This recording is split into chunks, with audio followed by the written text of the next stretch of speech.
la route de Manicourt, je suis au volant de ma 911, un peu plus sympa que la Fiat 500 de Loc que j'avais sur les essais de Barcelone. Pour ceux qui n'avaient pas vu la vidéo, elle doit s'afficher quelque part par là en ce moment.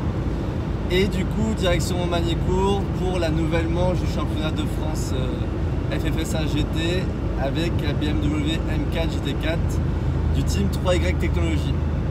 Voilà, donc je rejoins mon coéquipier Ronald Basso avec qui je partage la voiture.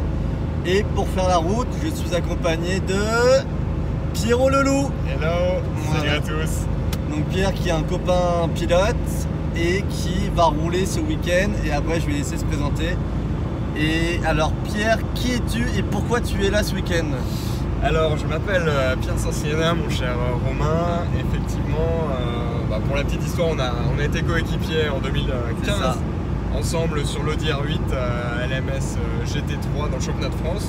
Exactement. Et effectivement ce week-end, je fais une petite pige, une course en plus de mon programme habituel, puisque je vais rejoindre Romain sur la course du championnat de France FFSA GT. Mais pas dans la même voiture. Voilà, je ne serai pas sur une BM, je serai sur une Alpine. Et ce sera mon concurrent. Voilà, l'Alpine GT4 qui est sortie des ateliers de signature il y a quelques mois, puisqu'elle a participé en juillet à sa première course. C'est pareil, vous avez vu l'Alpine dans la vidéo de Barcelone, donc c'était Pierre qui était dedans. Ouais, vous m'avez déjà vu en fait. C'est ça. Et du coup, en plus de mon programme habituel, j'ai la chance de pouvoir faire cette pige en plus à Manicourt avec l'Alpine, puisque je cours en parallèle à temps complet sur le championnat Alpine Europa Cup. Et il est en tête du championnat, il reste deux manches. Deux manches, ouais, c'est ça. Il nous reste Spa et Barcelone. Et effectivement, pour l'instant, le début de saison s'est bien passé. Donc, on va tâcher de bien conclure la saison comme on l'a commencé. Voilà. Et donc, si vous voulez suivre Pierre sur les réseaux, tu peux donner ton Insta, Pierre? Ouais, c'est simple, c'est Pierre Sancinena. Donc, n'hésitez pas. Pierre Sansanana. Non. N'hésitez pas à venir suivre les aventures aussi avec l'Alpine. Voilà, donc bon, avant c'était un coéquipier, maintenant c'est un concurrent, donc faire attention. Ouais, c'est ça. Voilà, bon allez, à tout à l'heure sur le circuit. Ciao. Donc, arrivé sur le circuit, normalement c'est l'heure du petit track walk, mais comme j'aime pas ça, petit running c'est mieux.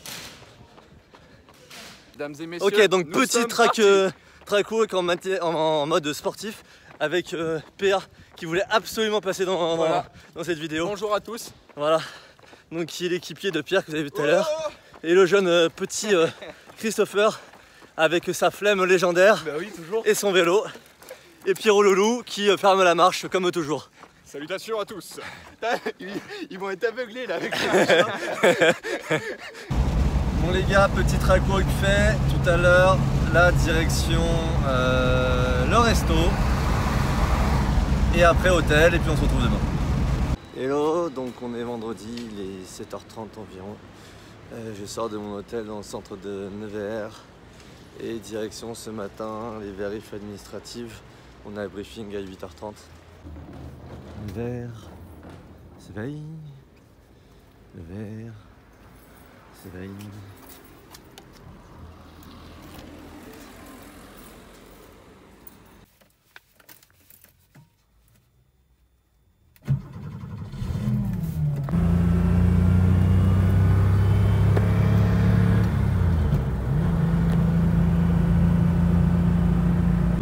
Après le briefing de 8h30, on a la première session ce matin d'essai libre et on a une deuxième session cet après-midi. Donc Manicourt, c'est un circuit que je connais bien pour pratiquer depuis de nombreuses années en compétition. Vu que c'est un gros circuit français, on y est souvent allé. Et puis surtout, maintenant je fais des essais pour Motorsport Mag. En fait, c'est notre base d'essai, il y a le club et il y a le circuit F1. Et les grosses voitures type GT2 RS, Huracan Performante, McLaren 720S, etc. sont testées sur le gros circuit. Donc c'est moi qui me charge de faire les chronos. Et récemment on a battu le record de la piste pour une voiture de série. D'abord avec Huracan Performante et après avec la McLaren 720S. Donc je vous mets en suggestion le chrono de la Performante. Et en compétition, la dernière fois que j'ai roulé, ça devait être en Porsche Cup en 2015 où j'avais fait une pige. Alors j'étais plus dans le championnat, mais j'avais juste fait quelques piges. Voilà, donc ça fait quand même 3 ans que j'ai pas roulé en compétition sur le circuit. Mais ça va aller. Et il y a pas mal de nos concurrents qui sont venus tester il n'y a pas longtemps. Nous, on n'est pas venus tester. Donc on va profiter au maximum des 2 premières séances d'essais libres qui ont lieu aujourd'hui pour régler tout ça et régler la voiture à notre feeling et en fonction de la piste également, pour extraire le maximum.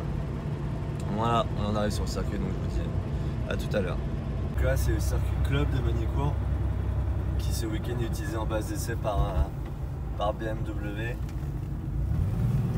Et là-haut, pour ceux qui connaissent et ceux qui ne connaissent pas, on a l'entrée du Grand Prix du circuit ancien circuit de Formule 1. Voilà, maintenant le circuit de F1 c'est Paul Ricard, mais avant le Castellet c'était ici. Et là on a la petite piste de kart. Ça c'est quand tu sais te garer, regarde bien. Mais ça passe. Premier tour de la course, pas de full Corsiello, trop dangereux si les voitures ne sont pas synchronisées pour... Bon, je vous fais une petite présentation du paddock. Donc derrière nous on a les F4, donc c'est les premières étapes des monoplaces dans la filière monoplace si vous voulez. C'est des moteurs Renault 1,6 litre toujours, je crois, ça fait un peu moins de 200 chevaux ou aux alentours de 200 chevaux. C'est là où il y a pas mal de pilotes de F1 qui sont issus de ça, donc Gasly vient de là, Van Dorn et pas mal d'autres. Là du coup c'est camion, et là tout là c'est les paddocks avec les autres teams. Et je vais vous montrer un peu l'intérieur du camion, comment c'est fait.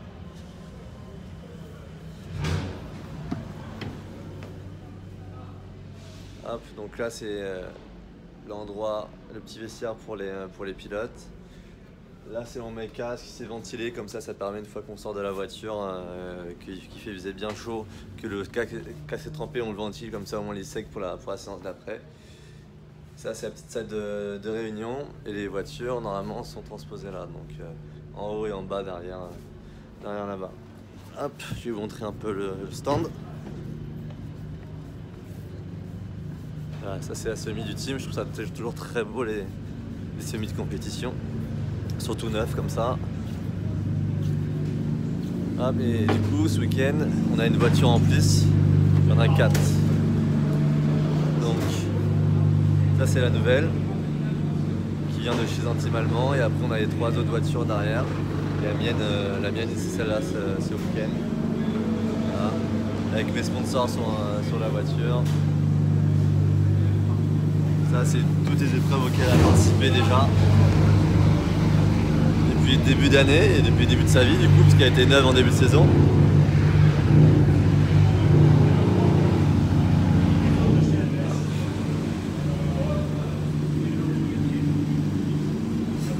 Et là on accède au stand. À la pit lane. Voilà, donc là il fait beau temps. Il y a les Clio Cup qui roulent en ce moment, il y a plusieurs catégories qui roulent ce week-end.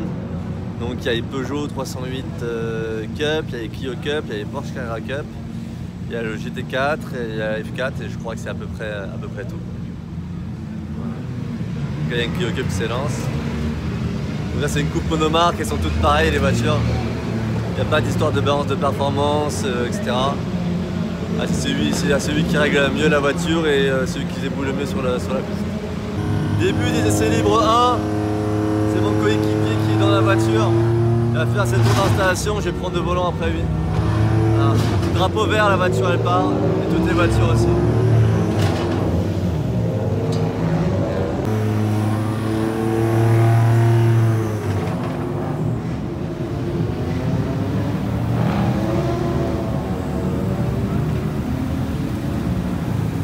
Caïman GT4, Audi R8 GT4, Caïman encore, plein de Caïman, la Mercedes AMG GT4, là-bas c'est le Ginetta, c'est une vieille Ginetta.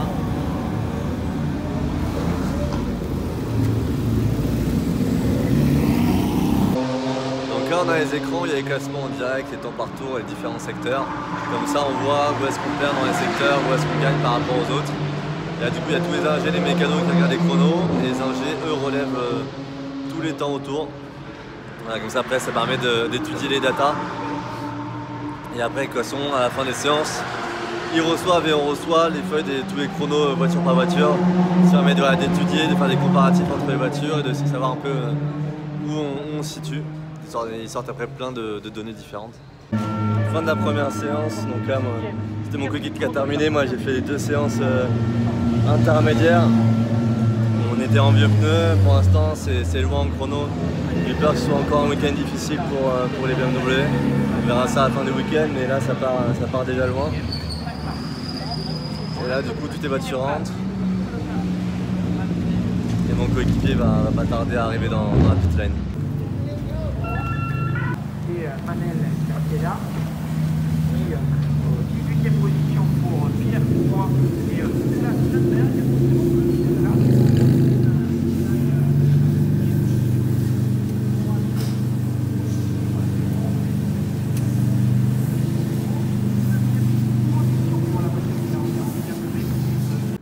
Et une autre question plus pour Maxime, quand tu as passé le pneu neuf, est-ce que tu avais ajusté le setup ou tu es parti setup identique, vieux pneu neuf? Donc juste avant, je vous ai mis en fait une petite vidéo du débriefing qu'on fait. Maintenant, on fait des débriefings après chaque séance d'essai, de qualif, etc. pour partager un peu les impressions sur la voiture entre les différents pilotes et les ingénieurs. Pour voir un peu ce que chacun fait sur sa voiture, on met vraiment tout en commun. Et également, nous, on a nos discussions pour régler la voiture avec notre propre ingénieur de voiture. Donc, en fait, par voiture, il y a un ingénieur qui est dédié à chaque fois. Et c'est à lui avec qui on échange. Donc on échange pendant qu'on est sur la piste et on échange surtout après. Et en fait, il y a différentes possibilités de réglage sur la voiture. C'était nombreux à me demander. Grosso modo, nous, on donne notre sentiment sur la balance de la voiture. La balance de la voiture, c'est-à-dire, est-ce qu'il y a du sous-virage ou du sur-virage? Parce que la tendance, c'est que c'est le train avant qui a tendance à s'échapper ou est-ce que c'est le train arrière qui a tendance à pas suivre? Et en fonction de ça, ça nous permet de régler la voiture et d'optimiser. Donc nous, on dit comment est-ce qu'on porte à tel endroit dans le virage. Si c'est en entrée, si c'est en milieu, si c'est en fin de virage, qui a ce comportement-là, ce comportement-là, ce comportement-là. Et en fait, eux, ça leur permet après ensuite prendre des mesures mécaniques sur la voiture. En fonction, du coup, on peut jouer sur par exemple les réglages d'aileron, on peut jouer sur l'amortissement, on peut jouer sur les barres anti-roulis. Voilà, il y a plusieurs facteurs sur lesquels on peut jouer pour régler la voiture au mieux et en fait arriver à ce que la voiture soit le plus neutre possible. Ni sous-vireuse ni sur-vireuse, sachant qu'une voiture idéale n'existe pas, ça n'existe jamais. Voilà, donc en fait ces réglages sont différents en fonction des circuits à chaque fois. C'est pour ça que c'est important de régler les voitures en fonction des circuits et donc d'avoir des journées d'essai. Ça permet de vachement dégrossir au travail et c'est un travail qu'on n'a pas à faire ensuite sur les week-ends de course. Voilà, et ensuite du coup, une fois qu'on a donné notre ressenti à l'ingénieur, lui le traduit mécaniquement, il donne l'information au mécanicien et après c'est le mécanicien qui intervient sur la voiture. Donc il peut faire les modifications directement sur la voiture. Voilà, vous savez un peu mieux comment ça se passe maintenant sur la transition entre réglage de voiture, sentiment pilote, relation avec ingénieur et traduction mécanique après avec le mécanicien. Et donc là, ce qu'ils sont en train de faire sur la voiture, c'est ce qu'on appelle une dalle. C'est-à-dire qu'en fait, ils vérifient tout le parallélisme de la voiture. Donc ça, on fait après des séances. On va vérifier que la voiture, en prenant les vibreurs et en allant à fond sur la piste, n'est pas bougée et que tout reste bien aligné. Voilà, en fonction des réglages aussi, ça peut modifier le parallélisme. Donc c'est important de faire les dalles pour contrôler que la voiture est bien droite.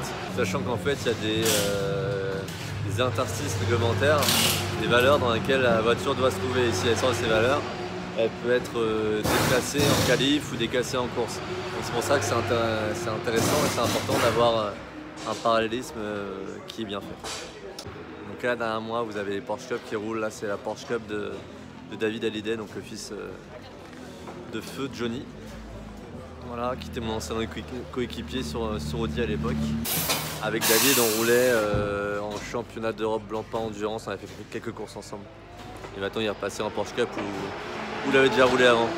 C'est bientôt l'heure de la deuxième séance d'essai libre, donc là cet après on va mettre les pneus neufs. Donc je vais partir en pneus usés, je vais mettre, histoire de me caler, je vais mettre les pneus neufs une fois que je serai bien calé pour aller chercher le meilleur chrono possible. Comme ça on voit ce que ça donne en perf pur et ça permet également de régler la voiture en pneus neufs. Parce qu'autant on doit régler la voiture avec des vieux pneus parce que c'est des pneus usés qu'on va avoir pendant la course, autant on règle la voiture également en pneus neufs pour savoir comment ça va se comporter pour la qualification et pour le début de course quand les pneus seront encore bons. Et juste avant, là, on a fait une séance d'acquisition de données avec l'ingénieur. Donc, ce que je vous disais, on a dit pas mal de paramètres différents. Et en fait, dans les données récoltées, il y a plein de choses, plein de paramètres différents. Il y a la pression de frein, il y a l'angle volant, il y a la pression accélérateur.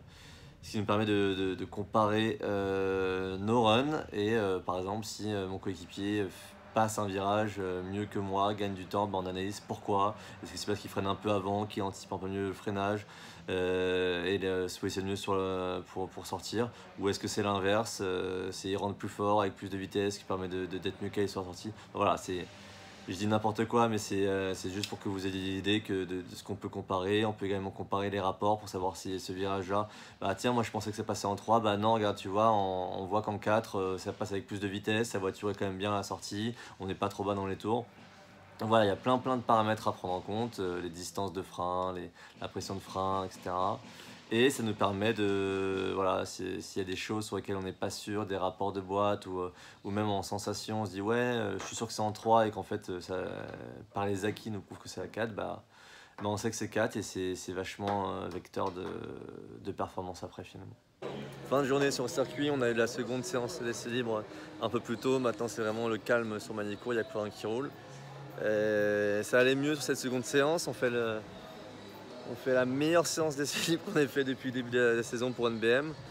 Maintenant on va voir demain en qualif quand on aura tous les mêmes conditions, c'est-à-dire tous la même quantité d'essence et tous les mêmes pneus puisqu'on part tous en pneus neufs. Donc on va voir ce que ça donne et on va essayer de se battre au max comme toujours. Je me méfie toujours beaucoup des Alpines. Je pense qu'elles vont être vite en qualif et elles vont être vite en piste puisqu'elles ne dégradent pas beaucoup les pneus. Donc à confirmer déjà sur la qualification et à confirmer demain sur la première course. On va voir un peu la hiérarchie et au moins la qualification donnera une ordre d'idée, sachant qu'après voilà, il y a des voitures qui dégradent plus que d'autres. Donc les voitures un peu plus lourdes comme les Mercedes, Audi, BMW sont plus assujetties à la dégradation. Et les voitures légères comme la Ginetta ou l'Alpine, elles arrivent à améliorer leur chrono même en fin de course avec la quantité d'essence qui baisse. Et du coup, vu que c'est pas beaucoup leurs pneus, le poids diminue et elles arrivent à améliorer leur chrono jusqu'à la fin. Donc c'est pas parce qu'on partirait éventuellement devant que ça terminerait devant. Donc à voir ça. Ça y est, je suis à l'hôtel, donc maintenant mission douche, dodo et demain matin qualif. Donc une bonne nuit de sommeil avant les qualifs demain matin. On va voir ce que ça donne, tout le monde dans les mêmes conditions. C'est vraiment là que l'heure de vérité va être et course 1 l'après-midi. À demain.